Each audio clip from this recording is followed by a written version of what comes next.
Hello and welcome to the Brooklyn Rail's 1155th New Social Environment. I'm Magley, a programs associate here at the Rail, and I have the pleasure and privilege of being your MC today for a conversation featuring Frida Kahlo of the Guerrilla Girls and Jenée-Daria Strand. And now I'll introduce today's guest and host. The Guerrilla Girls are an anonymous group of activists, artists who use facts, humor, and outrageous visuals to expose bias and corruption in politics, art, film, and pop culture. Guerrilla Girls have done hundreds of projects all over the world, including interventions inside museums that blast them for their discriminatory practices. They are intersectional feminists who fight for human rights for all people and against ethnic and gender stereotypes, homophobia, transphobia, war, and income inequality. Over 60 individuals have been members of the Guerrilla Girls, some for weeks, some for decades. They wear gorilla masks in public and take the names of dead artists as pseudonyms. They have always been diverse in age, sexual orientation, gender identity, socioeconomic class, and ethnic background. And our host today, Jenée-Daria Strand, is the assistant curator at Public Art Fund, where since 2022, she has supported contemporary artists in realizing new commissions. Formerly, she was a curatorial associate at the Brooklyn Museum. She has curated independent projects for NADA Miami, TD Bank, ISCP, White Columns, amongst others, and has contributed written work to the publications by the Studio Museum in Harlem, Brooklyn Museum, and Lehman Maupin. And with that, I will hand it over to Jenée to get us started. Thank you, Magley. And thanks to the entire team at Brooklyn Rail for having me back on their virtual stage, this time on the occasion of the exhibition Discrimination, Guerrilla Girls on Bias, Money, and Art, currently on view at Hannah Chore Gallery. Thanks to you all for being here, and thanks especially to Guerrilla Girl Frida Kahlo for being in conversation with me.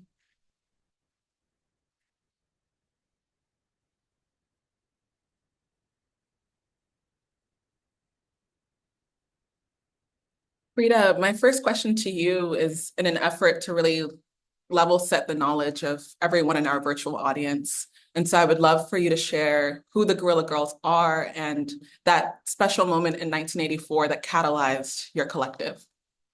Well, Magley did a great job of introducing us. What I can do is tell a little anecdote about how we started. In 1984, the Museum of Modern Art opened, after an extensive renovation with an exhibition they called the International Survey of Painting and Sculpture. There was close to 200 artists in the show, but fewer than 13 were women, and even fewer than that were artists of color. And the museum billed it as, the most important, international exhibition of art at the time.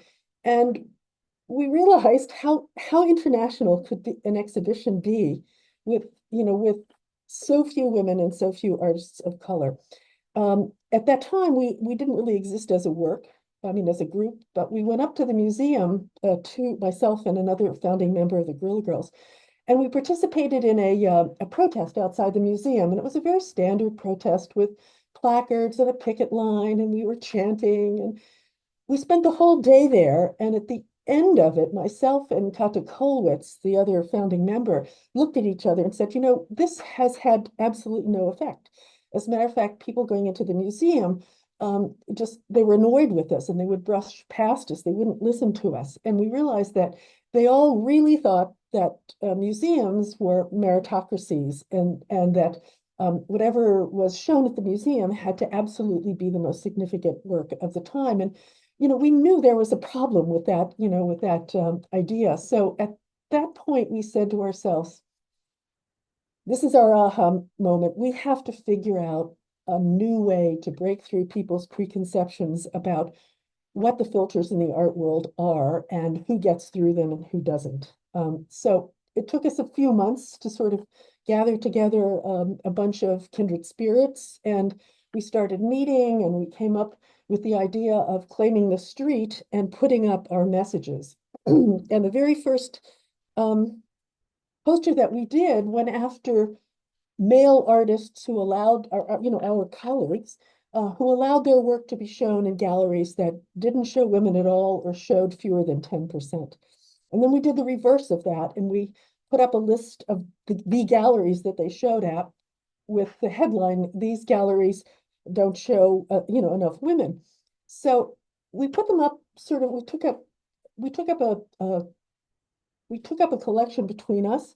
We had them printed and we put them up one Friday night in Soho around the galleries. And it ignited a dialogue that we really didn't expect, but it sort of started this ride that we've been on ever since.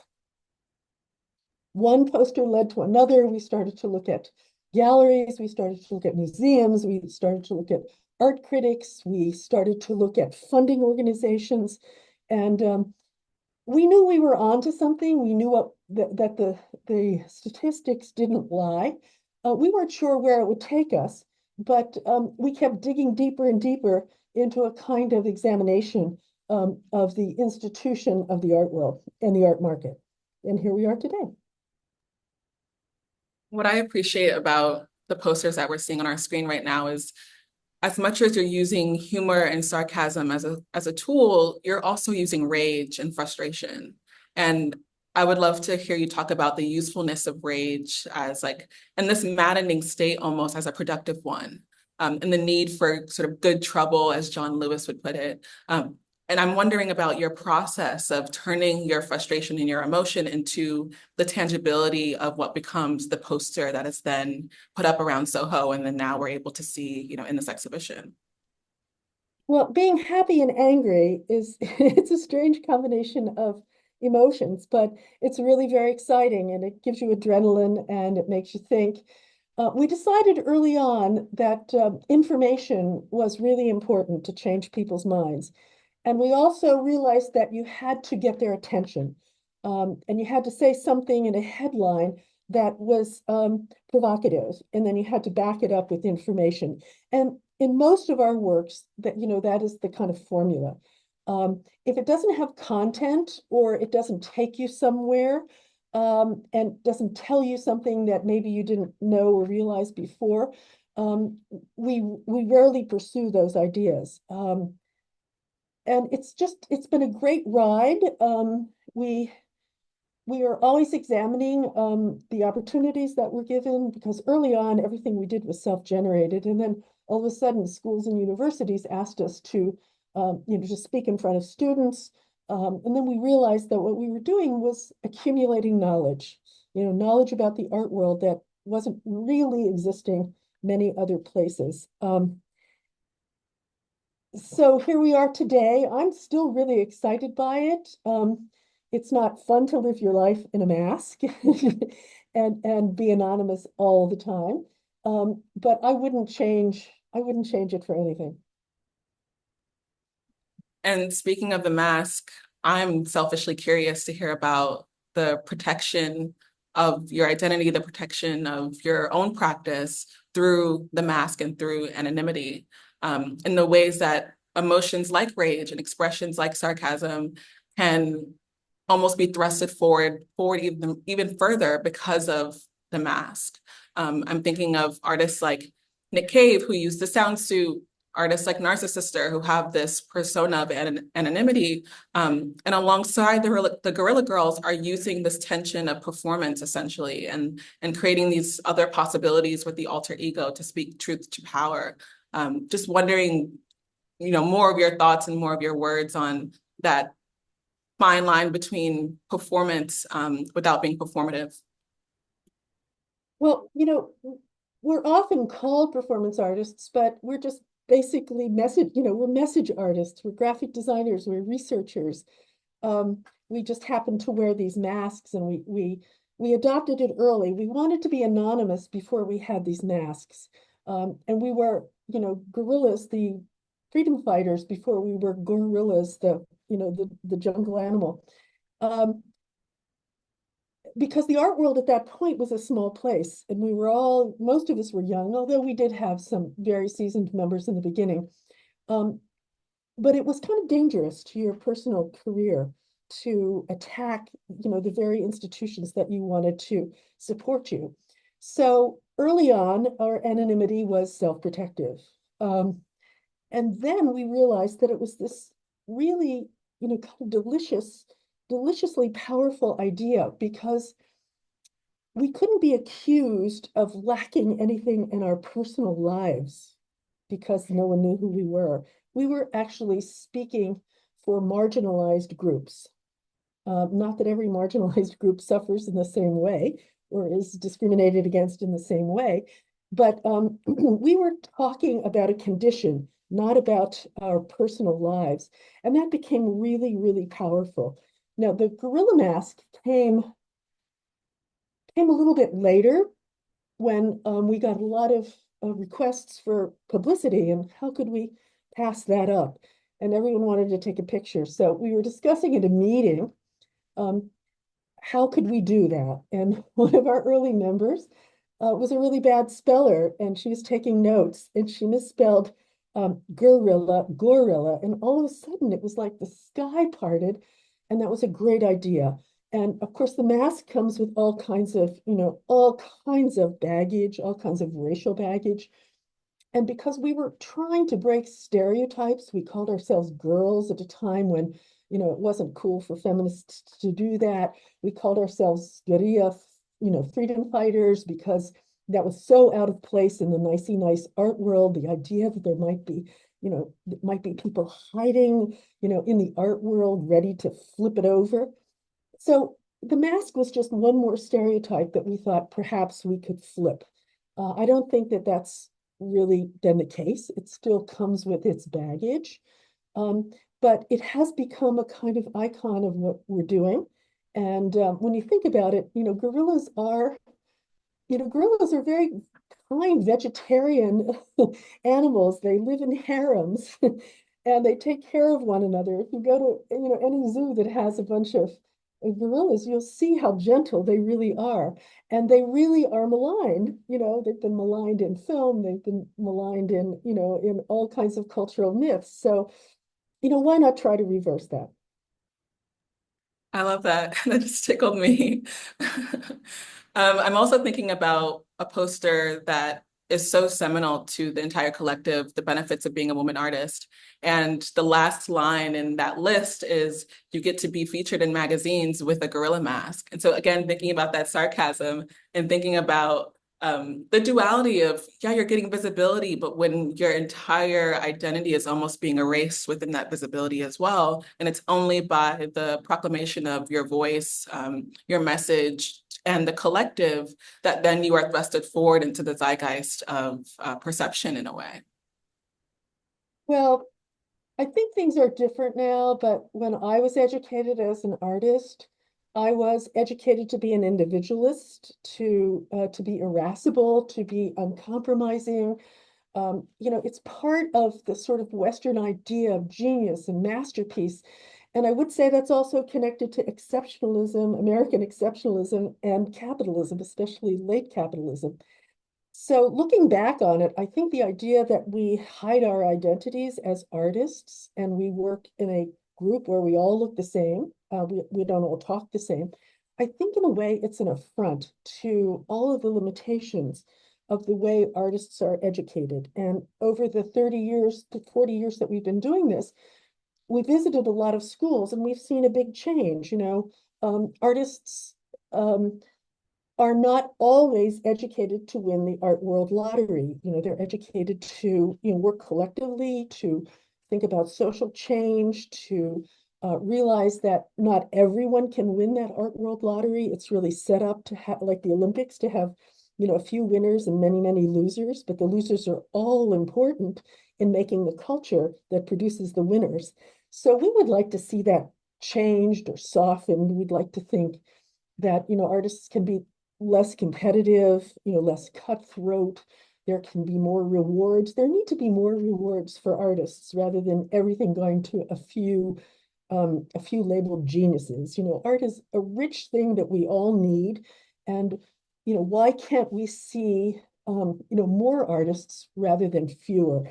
When we started to look at the Whitney Biennial in 1989 for a show we did at the Clock Tower, when we looked at the biennial over the years, we realized that as more and more artists were produced at art schools, the Wickham Biennial got smaller and smaller.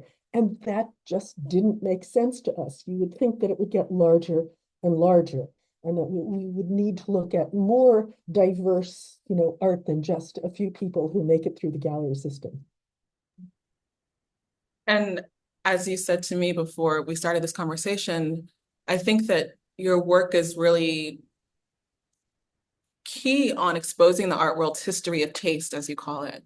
And I'm thinking about how this exhibition marks the 40th anniversary of the Guerrilla Girls, but also marks the first time that the works are being shown in a commercial gallery, which is astounding to me. And I think that it's interesting that New York has been a large subject matter in the collective's mind, and in the production of the work, but in its exhibition history in New York, that's been lacking significantly. And so I'm just wondering your thoughts around the history of taste as it results to our current cultural zeitgeist, but also the lineage of that and where the Guerrilla Girls stand within it right now. Wow, that's a long and really interesting question. And if I don't answer it all, please restate the parts that I don't answer. No worries. Well, to correct the publicity, this is not the first time we've been in a commercial gallery. We did have a small show in Paris at a wonderful gallery that's run by Michel Didier, who does artist books.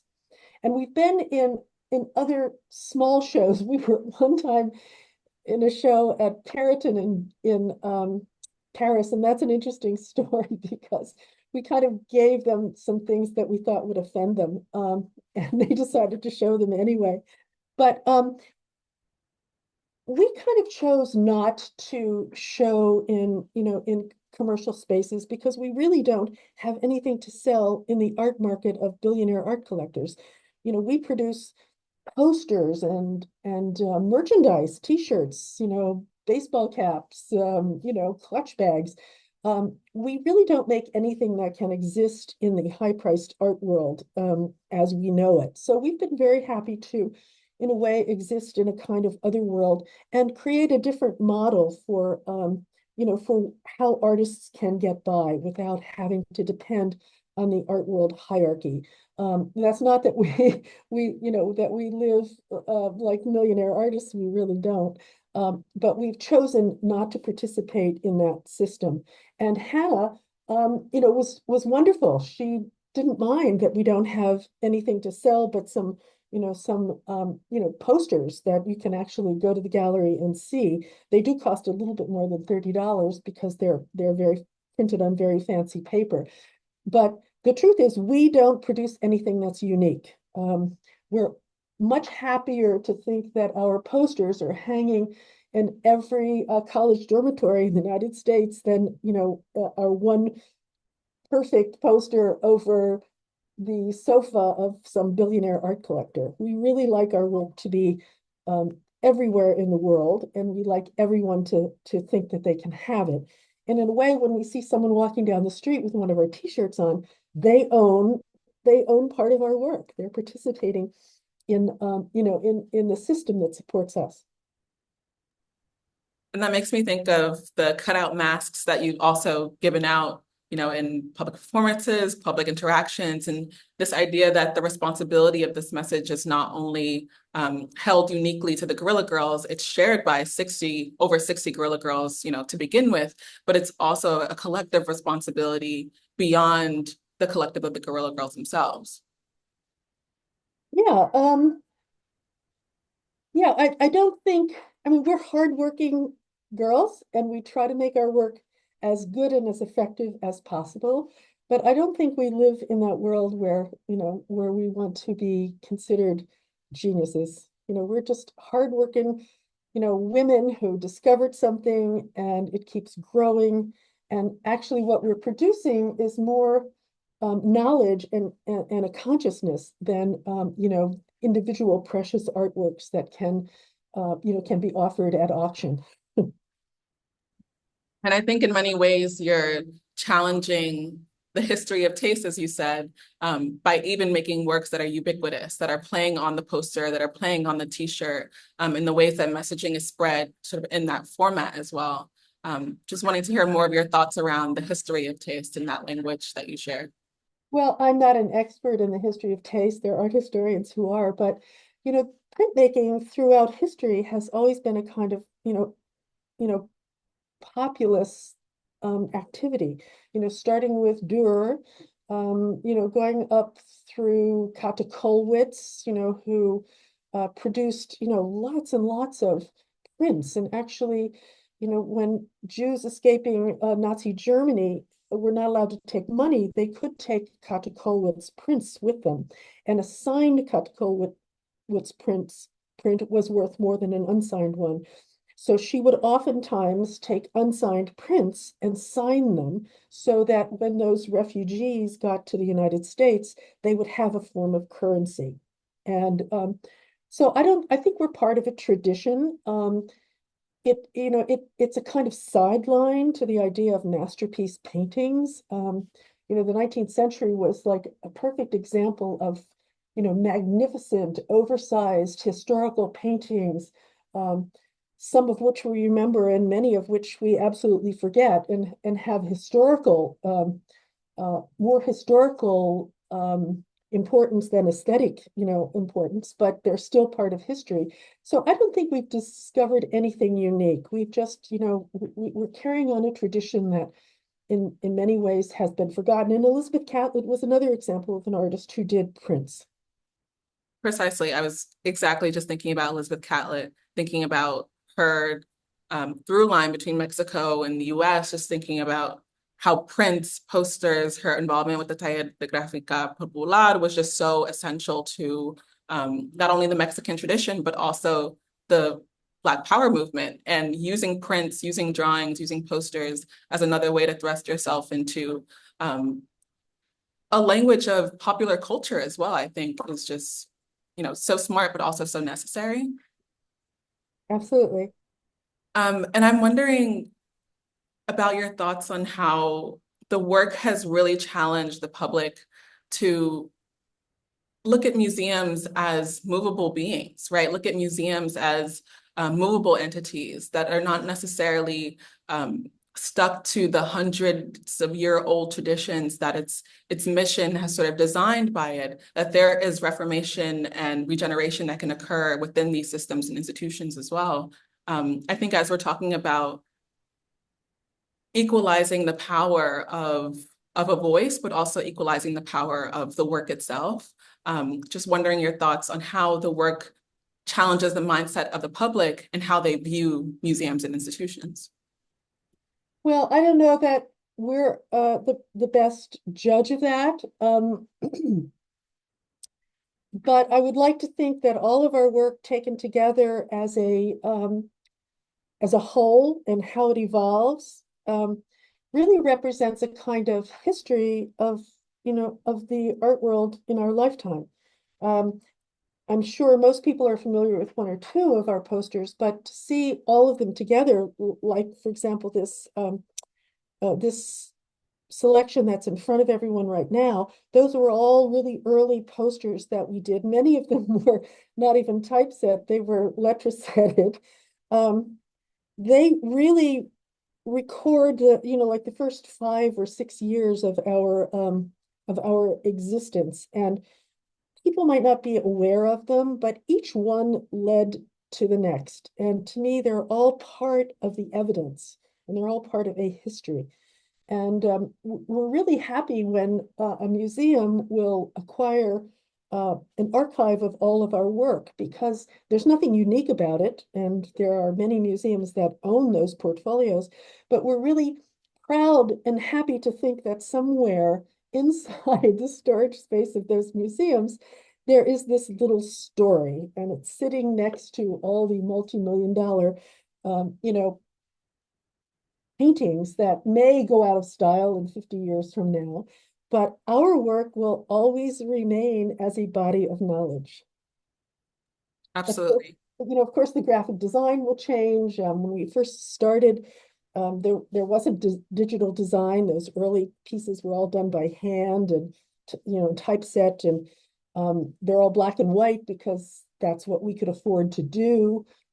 But when we got a website and we started to work on computers, all of a sudden color became part of what we could do. And it was much easier to research. Early on, we had to go to museum bookstores and look at their bulletins to find out what they acquired. Now it's all on a website somewhere. And that one poster that we're looking at right now that starts with OK, Horror in the National Mall, that's an example of how we were freed in many ways to do something that we weren't never able to do before. Blake Gopnik, who was the arts critic for the Washington Post at the time, called us up and asked us if we would like to do a project for the Washington Post, for the print version of the Washington Post, on an issue of feminism. So what was great is that we had the researchers and the fact checkers at the Washington Post working for us. So we decided that we would look at the taxpayer-supported museums on the mall, because they're in a way very different, and they should be much more representative of diversity than the private museums like here in New York, the Modern and the Whitney. They're all private museums. They have a public purpose, but they really are not. They're not run with a lot of public money, and they're more beholden to their donors than they are to their audience. So anyway, we decided to go after the museums on the mall because we thought they should be more responsible. So we decided to do a kind of cheesy tabloid, and to tell the story like it would be told in a tabloid. So there it is, the OK weekly, and the headline was Horror on the National Mall. Women artists are kept in the basements of DC museums. And we had statistics from all of the museums. And it was great because the night before the publication, the Washington Post had to call up the National Gallery and fact check. And they called up the press office of the National Gallery and said, this is the Washington Post calling, and we would like you to verify the fact that at this moment, you do not have one artwork by an African-American artist on display right now. Well, that freaked them out. They said, we'll get back to you in the morning. So they called the Post back in the morning and said, just last night, we forgot to tell you that we're now installing a sculpture by Martin Puryear. So the idea was, now who knows if that was planned ahead of time or it was just last minute, who knows. But the idea that they thought showing one was so much better than showing none. So, that gave us all kinds of ammunition. And the small print of that page, I don't think you can bring that up, but the statistics are there. And at that point in the Hirshhorn, at the National Portrait Gallery, at the National Gallery, it was just shocking. It was over 90% white, every museum, and almost 98% male in all cases. And of course, I'm sorry, let's reverse that. It was over 90% male, and in the high 90% white. And the National Gallery was 99.9% white because they were showing one Martin Puryear. So that kind of embarrassed them, I think. And it would be interesting to do another project, perhaps not for the Washington Post under its current ownership, but it would be interesting to go back and look and see if those statistics have changed. I mean, it's hard to change history. And it's hard to change a historic collection, but there are lots of women and artists of color in the history of art who really deserve to be acquired by our national museums. And there's some works that the collective has where you're revisiting statistics over time as well. Yeah, that one on the bottom right. We did that in 2014 to sort of celebrate our 30th anniversary. And we had a huge show that year at the Abrams Art Center. It was great. It was, we had posters all over the windows. We had every poster that we ever made in that show. And we decided to go back to the streets. And instead of putting up posters, we decided to make this a sticker. So we went back and we reproduced our poster from 1985, which was one of our first posters. These galleries show no more than 10% women artists, or not at all. And we decided to update it to 2014, and we realized that many of those same galleries, of course, they did a tiny bit better. So we just crossed out the 10%. And it was these galleries show no more than 20% women artists or none at all, which was really kind of shameful. And a couple of them did call us up and plead with us not to put them on the poster, and they promised to do better, blah, blah, blah, blah, blah, blah, blah, blah, blah. So it really showed us that there was it was a shameful statistic. And whether they were conscious of it or not didn't matter, but the statistics were part of history. Absolutely. And can you walk us through the Guerrilla Girls Manifesto as well? Ah,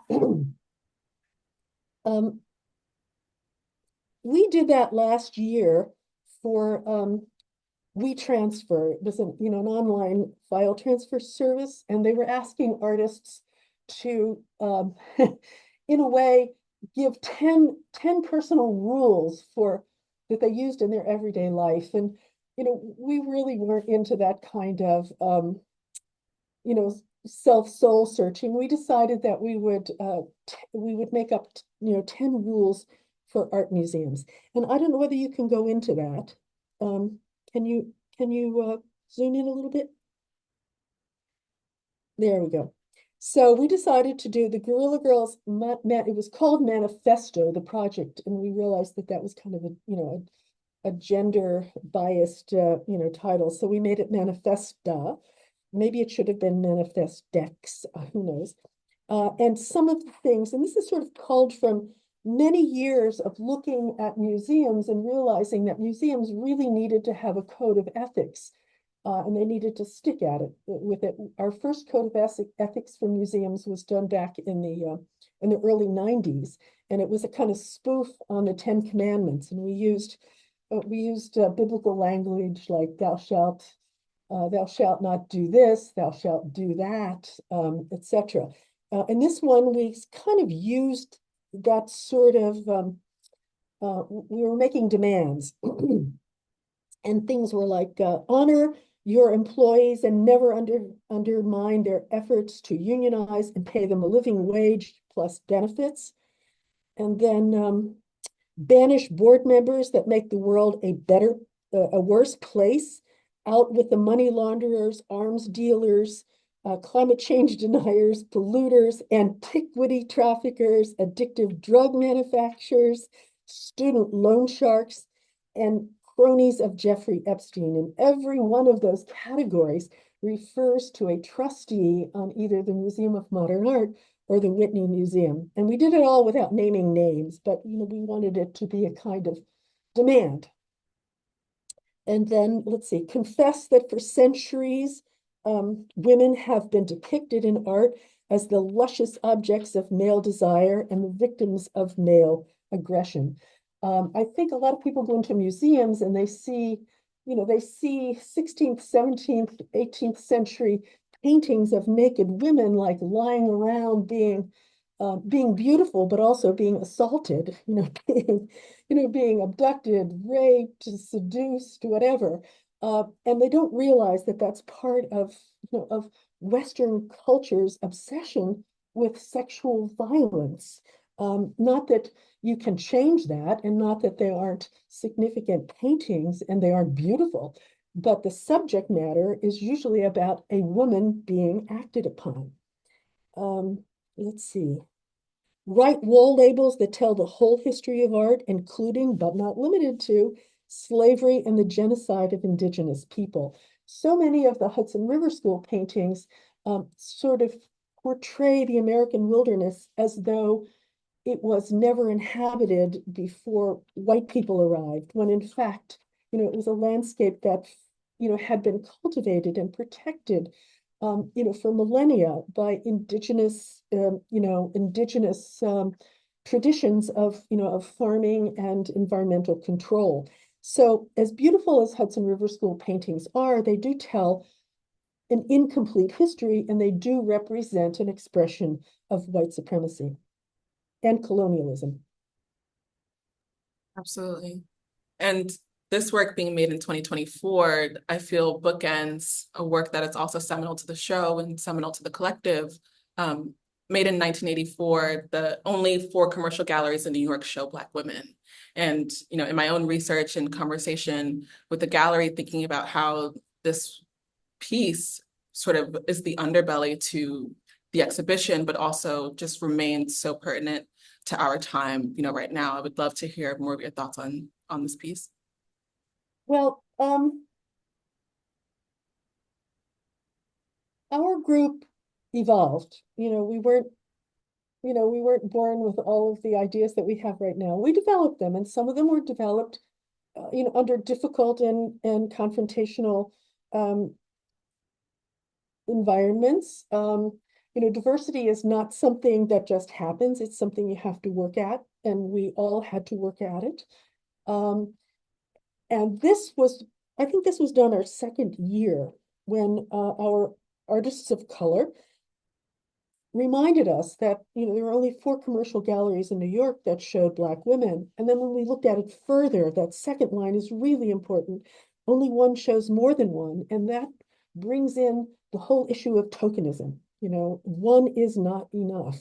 And we were really happy. I mean, this was a breakthrough poster for us. It opened up the whole intersectional idea of feminism to us. And it was just cracked open a gigantic wealth of understanding for us. And it really hangs together, as a record of the time. And I would be remiss to talk about this work and not mention Lorraine O'Grady, who recently passed last month, and whose work with the Guerrilla Girls was also the sort of cornerstone to not only works like this, but I'm also thinking of the poster, How Do You Know When You're Being Tokenized? And that list, which every point has that hint of sarcasm, but also really hits home. And so, yeah, would just love to hear your thoughts on Lorraine's presence and just to speak her into the space. Oh, Lorraine, you couldn't spend an hour with Lorraine without learning something. She was, a grand personality and, a born educator and a born provocateur. And she had such a deep understanding of, of her situation and her, the situation of Black artists in the American art world. And she really led us through, and there were other members too. And we only mention Lorraine because she has left us. And we will be able to talk about the others when they leave us as well. That's sort of one of our cornerstone policies is that, we only reveal the identity officially, of a member when they have left, when they've died. So Lorraine was very important in that whole tokenism campaign. And we did 2 or 3 projects on that, and we actually did a whole issue of a magazine that we called Hot Flashes from the Guerrilla Girls. We did 3 issues. We did one that was an examination of the New York Times and their biases. And then we did one about multiculturalism in museums. And then the last one was about tokenism. And several of the posters on that early wall, came from that time. And we really have to thank dear Lorraine for leading us in that direction. Thank you for that. If we go back to the last slide that we were just on, I really want to point out how the collective has placed commentary not only on the art world, but of politics and our surrounding, zeitgeist as well. And I think as we've now moved into this next phase of a presidency in America, just wanting to hear your thoughts and conversation on the persistent relevance of this work and the roles that the Guerrilla Girls continue to play within our cultural sphere. Well, the more that we looked at the statistics that identify bias in the art world, the more we started to think about the filters that produced that bias. And so we started to look at the culture of museums and the culture of the art market and the culture of art collecting, which, in the last 30 years, it's now fallen into the hands of billionaire art collectors who actually think of art not as a cultural gem, but as a business asset. Many of them buy artworks, stick them in free ports. No one ever sees them, and they become a form of currency. And that really corrupts the art world, and it corrupts artists because they have to feed that beast to survive. So the more we started to look behind statistics, the more we realized it had to do with our larger culture.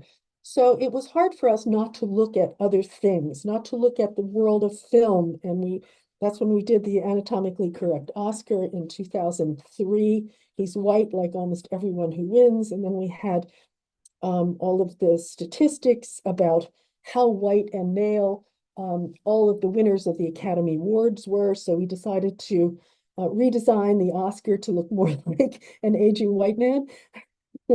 um, and then we, of course, looked at all those commemorative months early on. We asked the question if, February is Black History Month, March is Women's History Month, and then we listed all the other commemorative months. What happens the rest of the year? Well, discrimination. And then when Donald Trump was elected for the first time, we did the poster on the top. President Trump announces new commemorative months, and we, with his kind of perverse idea about the world, we were trying to imagine what he would rename those months. So February, African American History Month, he would probably rename the Ku Klux Klan month, Women's History Month, Locker Room Talk Month, which was kind of a reference to the grabbing pussy tape. Immigration Awareness Month, Extreme Vetting Month. It goes on and on. And of course, this is now 8 years old, but I mean, it's pretty alive. And then the Meet the Creeps, which is off to the left. We decided when Roe v. Wade was overturned, we decided to take a deeper look at the individuals who voted against it, and to talk a little bit about them personally and how many of them were conflicted. And I can't read any of these right now, but each one of them is a kind of distillation of that justice's ideas. And for example, Alito, I'm trying to remember that. It's he believes that women's rights, and this is all, I mean, this was all documented. Women's rights derive from the 13th century, and then we added that was a time when women were burned at the stake. If they were outspoken, they could be beaten by their husband, raped by their husbands.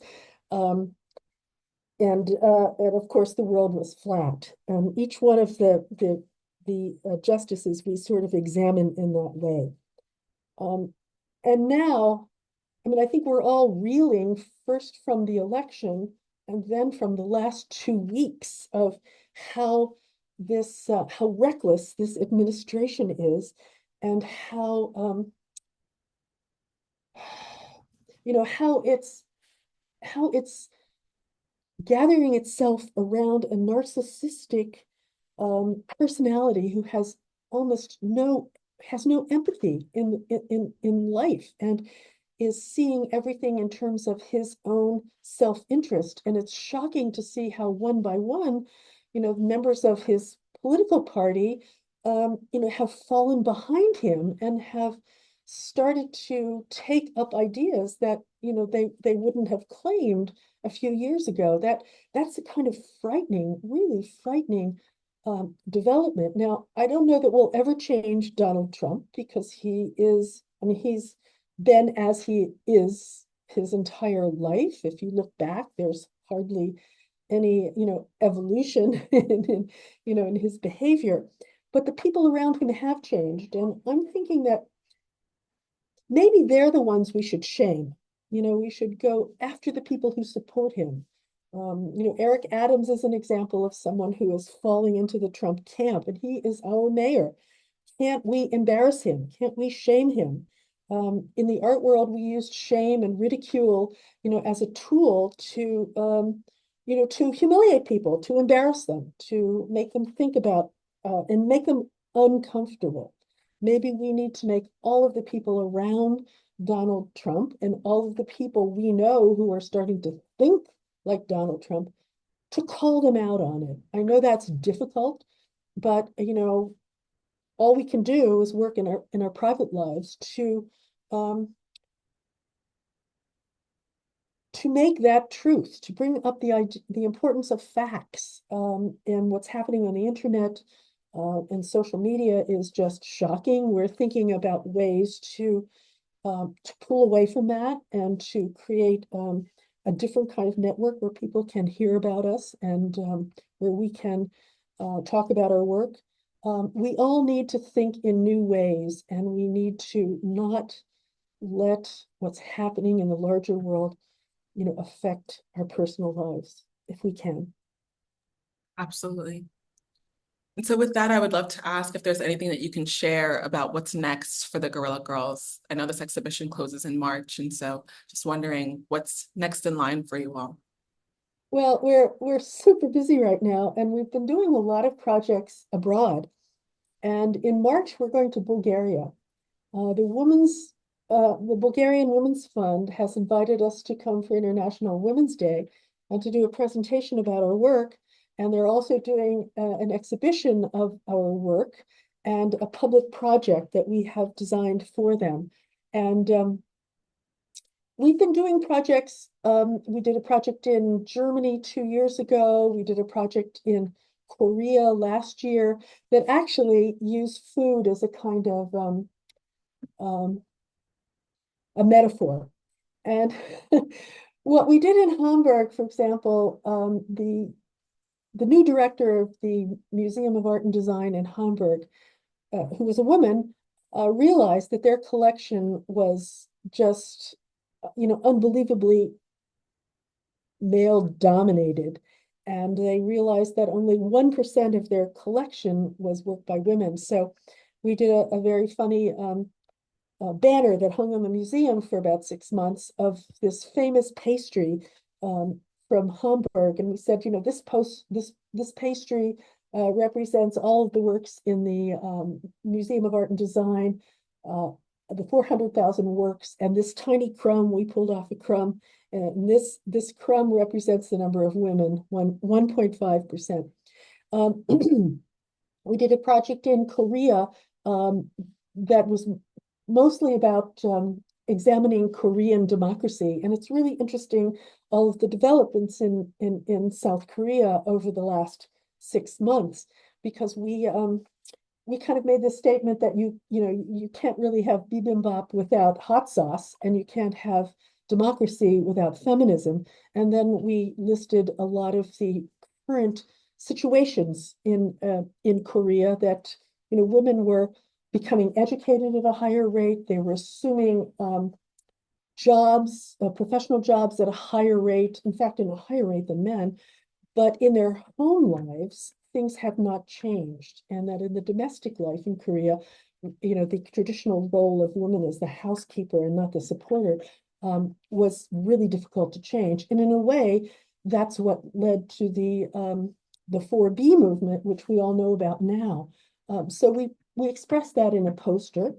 And what we're doing for Bulgaria right now is, for the first time in any number of years, the cabinet of ministers in Bulgaria only has one woman out of 25 members, and that is a backslide. So we decided to reproduce their famous pastry with a tiny little section cut out, and with the headline, Bulgarian women forced on a crash diet. And then the subheadline says something like, don't they deserve more than a thin slice of government? So it'll be really interesting. They're trying to figure out where to put that right now, because it is, many of these countries, we have to realize, don't have the same idea of intellectual freedom that we have in the United States. And oftentimes our sponsoring organizations have to work really hard, to place our projects, and sometimes we have to make small accommodations in them as well, just to make sure that the main idea is expressed to a large population. So they're working now on trying to figure out where that statement is going to be placed. But I'm really excited. We've never been to Bulgaria. It's a part of the world we're not familiar with, and I'm really looking forward to it. We're also working on an exhibition with the Getty Research Institute next year in the fall in Los Angeles. And that's going to be more about our process because they have our archive and they've gone through all of our old notes, all of the hate mail we got, all of the love letters we got, all of the mock-ups that we did. And that show is not going to be so much about the finished work. It's going to be about the evolution of our process. So lots of things are going on. The museum, the New Britain Museum of American Art has asked us to help them in a way decolonize some of their labels and some of their interpretive works. And I think we'll have a show there too sometime in the future. And we're working on a graphic novel about the story of our group. It's called Guerrilla Girls Forever, our life in art and activism. And that's much more distant in the future, but tons of stuff are going on. Amazing. Thank you so much, Frida. And I'll pass it over to Magli to introduce any questions from the audience. Thank you both so much. This was such a riveting conversation. We have a few questions. I'll start with mine. Frida, since you were talking about the projects that you have coming up outside of New York and around different countries, I was wondering what the reception of those projects are like from both institutions and the public. Well, it's never the same. It's never the same, and different parts of the world have very different museum traditions. In many of the countries of Western Europe, the museums are kind of outgrowths of royal collections, and they've been passed to the state. So in a way, when a museum is run by a democratic government with public funds, the museums become more political than our museums do. And that's probably a good thing because it means they can change. So there are, museums in Spain and in the UK where they do have initiatives for diversity and change. So we've been really well received in those places. And we're more aware of the long-term reception in places that we go back to. I have no idea how we're going to be received in Bulgaria. I know we had a really interesting show in Romania years ago. We didn't go, but it was really interesting to see the response, some good, some bad. All of it is interesting and helpful. In Brazil, we've shown in Brazil 3 or 4 times, and it's always been a great response there. But it's always varied, and I actually wish we had a more prolonged contact with some of the places where we've done projects so that we could see if there is any change. Thank you so much for that answer, Frida. I'd also like to welcome the audience to submit some questions in the link in the chat. And then we have a few comments of gratitude from Veronica. Veronica says, just a brief note of gratitude to Frida Kahlo and the Guerrilla Girls for the ongoing service and thanks for great questions, questions framing the ideas here, Jenée. And Laura Mullen says, not a question, just taking this chance to say an ardent thank you. Your work has energized and sustained me over decades, and I'm so grateful for your courage and genius. And then there is a question from Thomas Moore. In the current economic and architectural environment in the city, using Hudson Yards as an example, do you think there's still leeway to claim the streets, or does one just get absorbed by spectacle? It's not as easy to put up posters in the streets anymore. When we started in Soho, uh, there were so many construction sites that we would usually put our work up in construction sites, and oftentimes it didn't last very long. It was plastered over.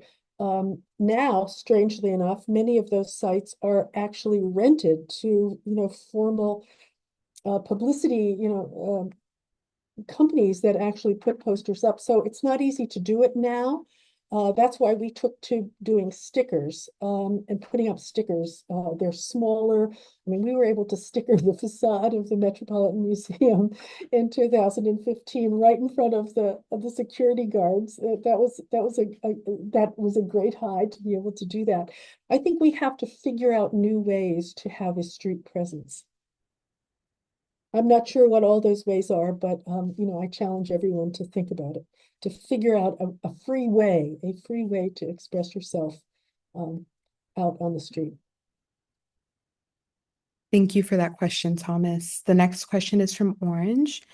You're an essential voice in holding museums and galleries accountable for their place in the art world. You act as a mirror, revealing their ugly truths and intentions, exposing the racism and gender bias that have long been ingrained in the art world and persists today. Thank you for the work you do. The world can change because of your good trouble and the usefulness of rage. And the question is, with so many topics to address, how do you determine which ones are the most urgent and important to work on? And I'm also curious about your process for collecting data, such as the percentages of male and female representations in museums. Well, how do we decide a topic? Well, it has to be a topic that all of us have a kind of consensus about. And there have been some topics that we haven't been able to touch just because we can't come to an agreement inside the group about it. And in those circumstances, we're all free to go out as individuals and, express our own personal voices. So consensus is really important. And how do we gather information? Well, it used to be really difficult, before the internet existed and there were databases, we would have to go to the museums and count. We would have to, at one point we used the Art in America Annual to find out what the diversity was within galleries. We had to, we had to refer to a printed source, a hard copy. Now it's much easier, but then you have to double check all the time. So we don't keep statistics going. We look for the statistics we need for individual projects, and oftentimes people will write to us and say, well, how many women artists were there last year in such and such a museum? And we have to write back and say, we don't really know, but you could find out for yourself, using their website. So all that information is much easier to get a hold of these days. But then you always have to double check and make sure that your source is reliable. Thank you so much, Frida. And the last question is from Nadine. Nadine is wondering if your membership is evolving generationally. Yes, but the truth is we've had many members over the years. I think there have been 60 members, but that's not all at once. The kind of work we do is not easy to do with a large group of people because sometimes, sometimes a committee can neutralize a statement. So yes, we have been intergenerational. At the moment we still have two founding members, myself and Kata Kolwitz, and we are basically of the same generation. And I would say that, everyone we get so many requests to join us, and the answer is, the bad news is it's really hard for us to work with everyone who wants to work with us. But the good news is you don't need to work with us to do the kind of work that we do. I'm kind of bossy after 40 years. Kata is too. And the next generation should figure out new strategies, and because their experience is different, and the resources available to them will be different. So we really think there should be more anonymous feminist masked avengers than just the Guerrilla Girls. Thank you for that answer. There's actually one more question. Hi, Frida. I'm sending you so much gratitude for this inspiring talk today. Your work always gives me so much hope for change in the world. As you look back on your career, what gives you hope for the future and helps you to persevere in the fight for change? Ooh, well, I think going back to what I said early on, being happy and angry is just, a wonderful combination, of emotions. And when you're happy and you're angry and you figure out a message that, that works, is like the most exciting, the exciting place to be. So I'm not sure what what the situation is going to be a month from now, in terms of our government, because I think that we're in for many horrific catastrophes. So I think I'm just keeping my eyes and ears open, looking for a message and an audience to take it to, because we're being shocked and awed every day. We're being flooded with, with outrage after outrage. Sometimes it's hard to pick one of them. And that is the intention coming out of Washington, is to keep us all upset. At a certain point, I think we have to, not everyone, not all of us don't have to do the same thing, but we all have to focus on one thing, to dive into. We dove into the art world years ago. And of course, feminism has many expressions in economics and things other than just culture. But we decided to focus on the art world because that's what we knew. That's what we knew. So I think we all have to be true to what we understand and know, and find new ways to message the truth. Thank you so much, Frida, and thank you, Jenée. Thank you, Christelle from Cultural Council, for your support in preparing for today's event. We'd also like to thank the Terra Foundation for American Art for sponsoring our NSE program and making these daily conversations possible, and for their support of our growing archive, which you can view on the Rails YouTube channel. The Rail has been free and independent for 24 years. A donation directly supports our writers, staff, and operations. Support our work through the link in the chat. And if you're free, join us Monday at 1 p.m. for a conversation with John Kessler and Ajay Kurian on the event of Petrified on view at Magenta Plains. And as is Rail tradition, you can now unmute and say hello and goodbye as you leave. Thank you all so much for today. Thank you. Thank you, so Frida. much. Thank you so much. Thank you. Thank you. Bye. Thank you so Bravo. much. Thank you. Appreciate you. Thank you so much. Bye, everybody. Bye. Bye.